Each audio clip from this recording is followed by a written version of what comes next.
Hey y'all, I'm Damon Oates, founder of Deco Exchange. Who else has heard that crafting is just a hobby?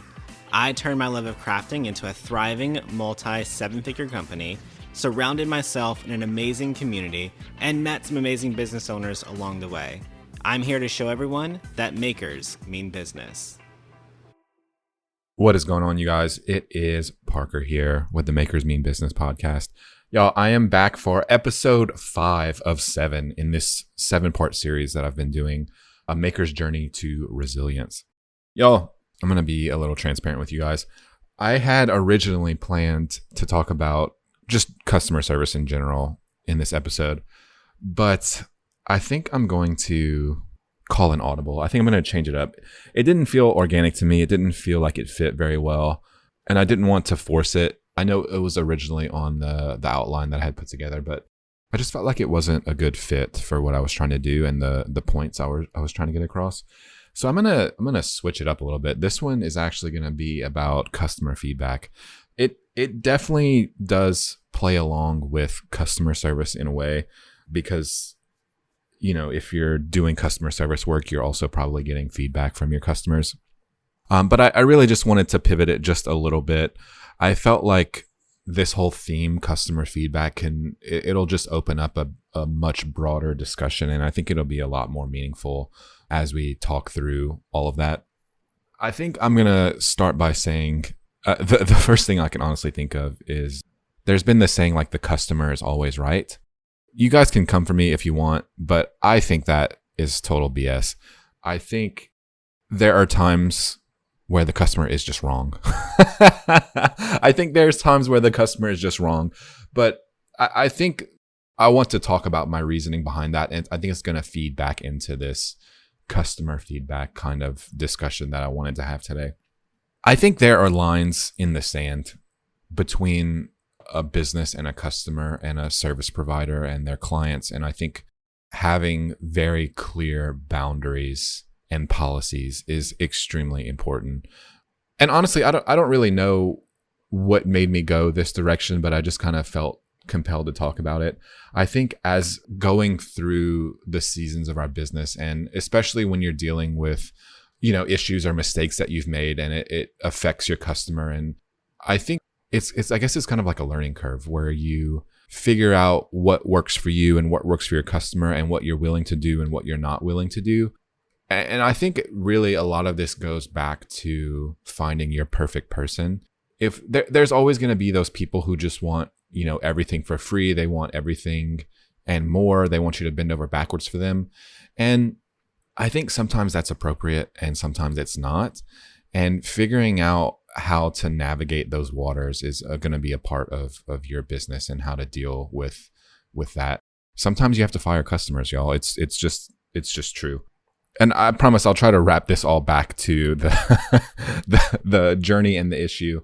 But, as we have grown our business, as we have, I guess, gained experience, as we've messed stuff up, as we've talked with our customers, as we've gotten feedback, it's become clear that some people just aren't for you. Sometimes you just aren't for some people, you and your business and your service and what you do.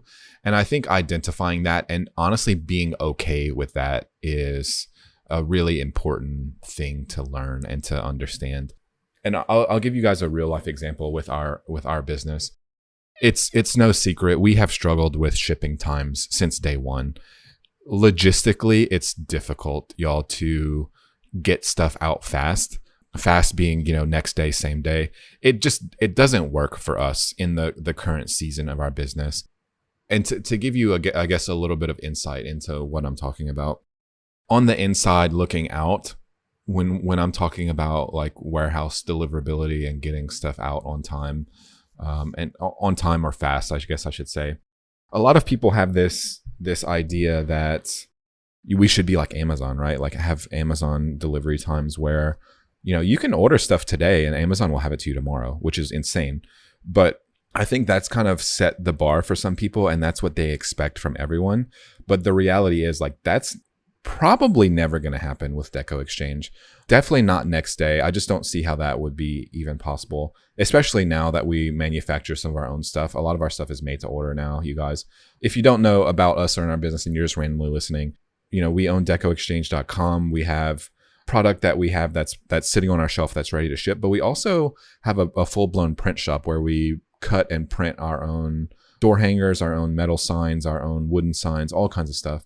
And the fact of the matter is, like, we don't work on yesterday's orders until today when it comes to printing and manufacturing. So the idea that something would ship same day is just probably not going to happen. But all that to say, if there is a customer that's saying, oh my gosh, I'm not going to shop with you guys because you can't ship the same day or the next day, I understand. But I also understand that if that's your expectation of us, then it's never going to work out. I'm probably never going to get there, and you're never going to be happy. And I'm okay with saying, that's fine, don't shop with us. And that's not to be mean. That's not to be, I don't know if this is explicit or not on this podcast. I'll be honest. I'm not sure what the rules are.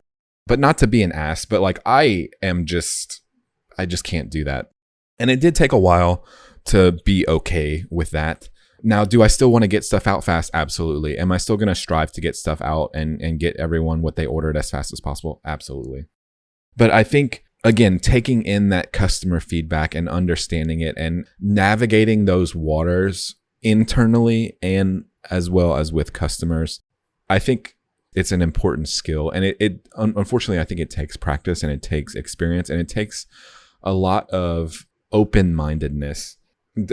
Damon is extremely strong-willed, and he, it's kind of his way or the highway when it comes to his community, his business, the way that he runs things. And I think that's a very good thing. And I'll explain what we did, and maybe it'll help kind of shed some light on how we worked through this and how we thought about this. So the first thing we did a long time ago is we set policies. Right? We have black and white written policies. And this is not just about shipping time. This is about all of the things in our business. When do we take returns? How do we take returns? What that looks like, if there's a restocking fee. There's, all of these different issues, honestly. And all of these different bullet points and all of these different scenarios we created based on the customer's feedback and people who, had requests, people who had grievances, complaints, whatever you want to call them, just general thoughts on how things should happen. So we basically tempered what Damon wanted and what we wanted for our business with the mixture of what the customers expect and what we think is fair. The first thing I would say to do is write out those policies and see how they fit for you. See if that feels good, if that sounds good. And the thing I'm going to hear a lot of people say is, well, I don't know if that's right or wrong. That's okay. Because what you're going to do is you're going to gain experience over time and you'll be able to adjust those policies. Now, if you write something down, I think you should stick with it at the time. If a customer comes back to you and say, well, your shop policy says XYZ, you're kind of locked into that. But what you can do is change that going forward and adjust it.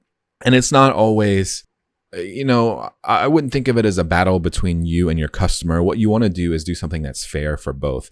Because at the end of the day, I think you still have to run a business. You still have to, make money. You still have to keep the lights on, right? But you also have to have some kind of customer retention, right? If a customer feels like they're getting taken advantage of, they just won't shop with you anymore. So I think you really have to sit down and kind of weigh those different scenarios and options. Another example, I guess I'll talk to about this, especially when it comes to our policies, and it might add some more value to this discussion or get you thinking. Some companies offer, free returns and free replacements and all of that stuff, and we don't. It's definitely not a hot topic in our business. There's not very many people that either complain about that or give us feedback about that and say, hey, you guys should really take returns. This is not fair, whatever. But I know that there are companies that do. And I'll just use this as a scenario to kind of talk through our thinking about it. Our markup is not huge. We don't have this huge margin in our products. We also have a very small team. We're constantly behind. So, taking returns, putting stuff back on the shelf, having to sell it again, that costs money at the end of the day. And if we were to do those types of things more than we do now, I'm so thankful that we don't. We would have to adjust our margins to make up for that, to make sure that we're still turning a profit. I'm super thankful that our customers love our product and don't have to return it very often or don't ask for returns very often. But when they do, the way that we balance that was say, okay, that's fine, but we have a restocking fee. Our customer service team is going to have to deal with that issue. They're going to have to print you a label. They're going to have to put it back on the shelf. And then the sales team, which is, mostly me, Damon, and Megan, are going to have to sell that product again. Like, it's almost not worth it for us to even take the return. Now, if the shoe was on the other foot and we were constantly, let's say maybe we were dealing with clothing, for example, I can totally see a reason for having returns on clothing, because what if something doesn't fit right? You always hear if it's true to size or if it's not. A large for one brand might be different than a large for another, which you might think that you wear a small, but you should be in a large. And, there's all of these different things that go into it.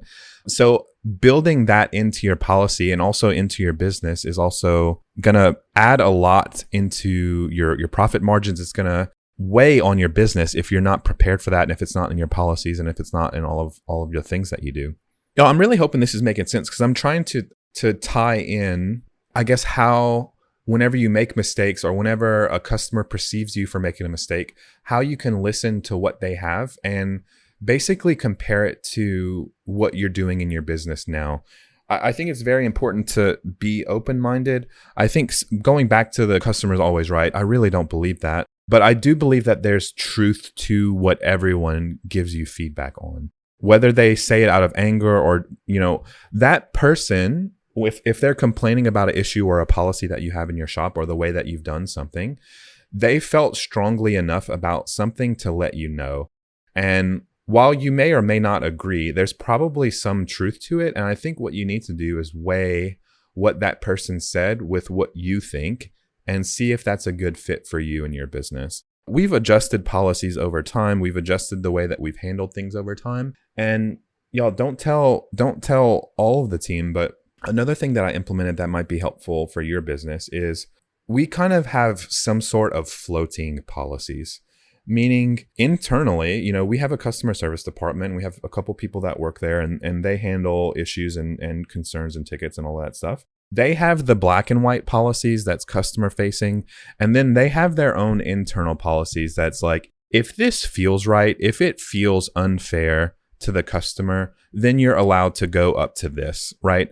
You guys have probably heard like a PITA fee, a pain in the ass fee. We basically wrote the policies as if every customer was a pain in the ass, right? This is what I think is fair no matter what. If someone, calls in and they're very nice and they're understanding, basically treats us like humans, then you're allowed to like bend the policies this much. Now, if someone calls in guns blazing, and I think you guys, if you've ever dealt with those types of customers, one of their favorite lines is, I'm going to call the Better Business Bureau and all of these things. Well, ma'am, this is our policy. I'm sorry, right? We still practice excellent customer service, but the boundaries of that is a little more narrow, right? Again, all of the customer complaints, all of the customer feedback, I think is very important. It's just a matter of how you intake it, how you understand it, how you implement it in your business, if you even decide to implement it at all. Going back to what I was saying earlier, sometimes you just have to let customers go. I don't want those customers that are going to complain about every single thing. The reality is we live in an imperfect world, and while I strive for really great product all of the time, sometimes things happen that are out of our control, and sometimes it's really just not a big deal. And we kind of let those things go. An example of that, if you guys aren't following, we sell a lot of spools of ribbon. We've had people call in and complain like the cardboard on the ribbon is bent. And, they're wanting a refund. They're wanting some kind of something from that. And the reality is that that's not our thing. That's not what we're going to do. We don't sell to businesses. We don't sell really. When I say businesses, I mean like retail stores. The look of the ribbon when it gets to you, as long as it's still on a roll and still like usable. Now, if it got soaking wet or something like that, it's totally different, right? But I think you guys probably get what I'm going for here. There are just some issues. They're just not relevant to us. And if they're relevant to you as a customer, it's probably not a good fit, right? This all kind of goes back to finding your perfect customer. But I think it also prompts people or prompts us to do reality checks sometimes. Now, going back to the cardboard example, it's like if everyone was calling in complaining about the cardboard, then we have a packing situation, right? Like our packers are not doing a job keeping the boxes packed safe and doing a good job doing that.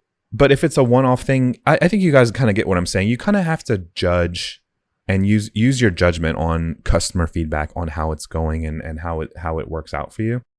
I know this kind of went off of my general outline for what I was planning to do for this episode, but I really hope you guys enjoyed, I guess, the way I think through some of this stuff and wrapping this back into a problem. It really becomes a learning experience. It really becomes a way for you to better your business, your team, your processes, your flow, all of the things. And sometimes customers will give you feedback and it can be invaluable. Sometimes they can give you feedback and it just be something that maybe it really just isn't that important to you and your business. And what I wanted to say is that's okay. I want you to keep an open mind and think about what customers are saying and how it can impact you and your business in a positive or a negative way. I hope this really helped. I hope this kind of got your wheels turning. I hope it really made sense. I was definitely a little less structured on this episode because I had my outline for what I wanted and it just didn't feel right. So I wanted to kind of pivot a little bit. If you guys are enjoying this series, make sure that you subscribe on Apple Podcasts or wherever you get your podcast. I'll catch you next time on the Makers Mean Business podcast. See you soon.